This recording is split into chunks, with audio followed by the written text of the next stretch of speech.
In this video, I'll be talking about the reasons why Social Security is failing overall.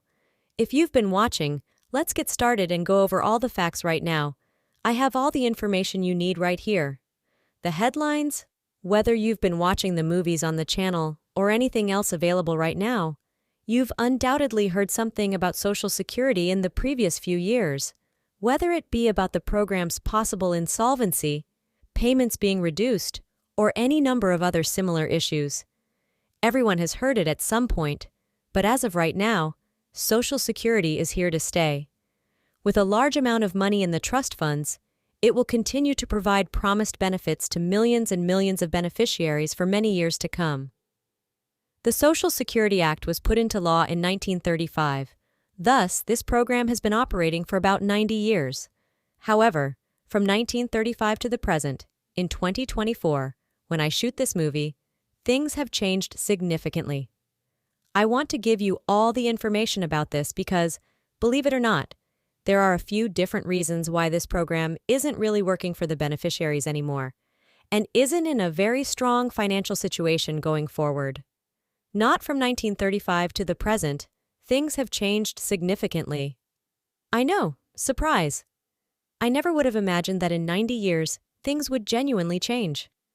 Nevertheless, allow me to share with you some of the various facts that are out there, and they are some of the primary causes of this program's severe financial difficulties.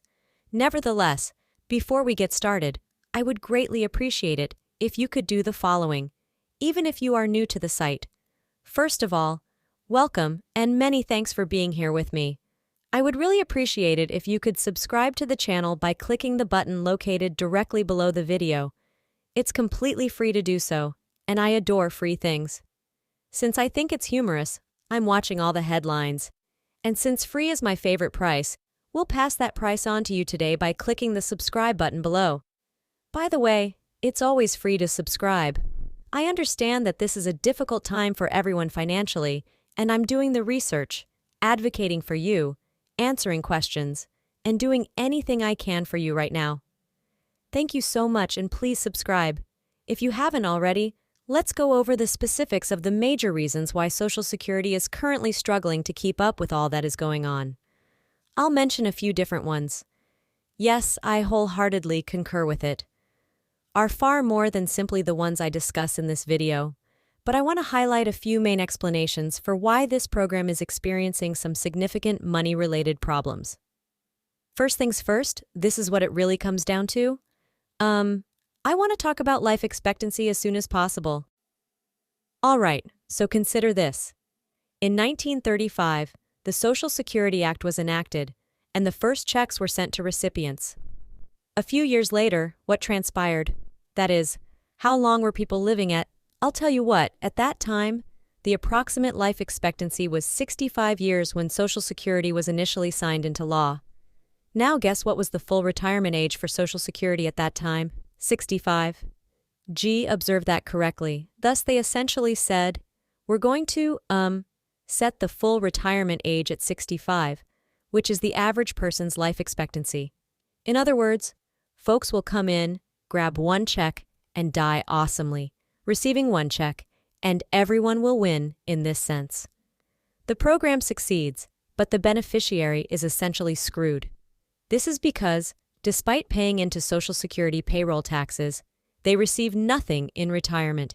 Instead, they receive a single payment. And then, bam, sorry, Bob. Well, Bob went away. Oh, that's unpleasant, that's correct. That's awful for Bob, I know. But the point is that that's the way things were.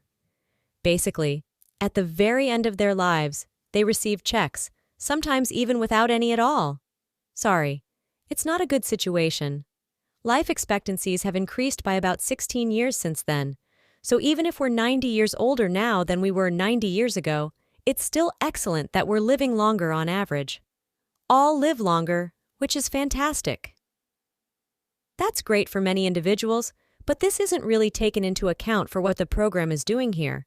So the main goal of the program when it was founded 90 years ago was essentially you receive a few small payments at the end of your life. That's about it. However, as individuals are now living longer and receiving Social Security benefits for longer periods of time, each beneficiary's financial load from Social Security is much higher. For 10, 15, 25, 30, and more years, in certain cases, for some beneficiaries, a significant amount of money is being disbursed, and they failed to account for this when it came to the matter 90 years ago. Now here's the thing. Yeah, they approved this back in the 1980s. Change from 65 to 67 as the complete retirement age. Well, so we live an average of 16 years longer, but even so, they changed the full retirement age by 2 years, meaning we still have a 14-year difference. That's one of the reasons, all right. Next, I want to discuss the labor participation rate and the difference between the number of individuals who pay into Social Security through taxes and the number of people who are beneficiaries. Does that make sense? According to the most current U.S. employment statistics, 62.7% of people between the ages of 16 and 65 are employed. Given that 62.7% of people in that age group who are able-bodied and willing are employed, it is clear what is. The calculation shows that 37.3% of persons in that age bracket do not work or are not paying Social Security payroll taxes. If those people are not contributing to the system, then there will be less money coming in overall. Guess how many workers are currently supporting each Social Security claimant at the same time as less money is coming in? Okay, so this isn't a supporting statement. Rather, it's just stating how many workers are currently. There are 2.7 workers for every Social Security beneficiary, meaning that there are 2 persons for every beneficiary, along with a body, an arm, and a few legs. We may be missing an arm or a head. Now let's get things straight. In the 1950s, there were 16 workers for every benefit. That is a working equation. 16 individuals are currently employed and contributing payroll taxes to Social Secure. Today, we have 2 workers for every beneficiary. Bodies, and we have an arm, a leg or 2, you may have guessed. But we're probably missing half of the body as well as half of an arm, or something similar. That's what we currently have working for each beneficiary. It's not an equation. Everything works okay.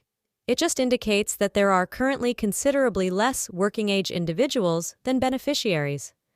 Everything's an equation that doesn't function correctly, so that basically indicates that something is about to break. We are aware of this and know that something is going to pause. CUEU. The program, which is known as Social Security and Solvency, is depleting the trust funds. In fact, last year, 2023, they depleted the trust fund by $41 billion, which isn't a significant amount of money given they have $2.78 $8 trillion in the trust fund, which they withdrew by $41 billion. Who cares? $41 billion in the context of nearly $3 trillion is small change, which is nice for them as pocket change, but in the grand scheme of things they were still behind. I'm not sure what the number 3 point was, but it was 3.51. Yes, 3 points. Sorry, I misspoke. $1.35 trillion in revenue received from Social Security payroll taxes, interest, and benefit taxes, while they were being paid exit 1.3.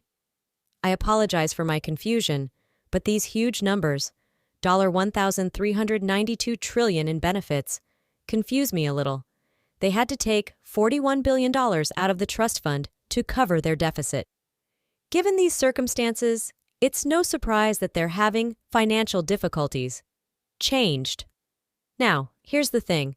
If I had to guess, they would push back Social Security's full retirement age. Why? Because we're living longer? It only makes sense. Does this make me some kind of crazy lunatic for believing that we should push back the full retirement age? This is the item that everyone just takes at face value, assuming that he's trying to take advantage of the seniors and raise the age of retirement. I'm not advocating for that. Rather, I'm saying that it should be raised for young men like me. That's exactly what I'm saying for those who are like me, 40 and younger, because that's where I am right now. Okay, so for those who are 40 and younger, the retirement age should be much higher because they shouldn't be permitted to. For the young boys out there who are the whippersnappers, yes, raise the retirement age for them. You see, the problem with the program is that you draw Social Security at 62 and then draw and pull off the program for 30 or more years. Since we're living longer, Shouldn't they be doing this? If present beneficiaries and seniors abandon them, why wouldn't raising the retirement age benefit them? That would only serve to sacrifice their benefit, which is something that shouldn't be done for them. For those who are currently 62 years of age or older, we shouldn't raise the full retirement age. However, for the next generation, we most definitely should, as this will simply increase the program's financial burden when participants like me enter it.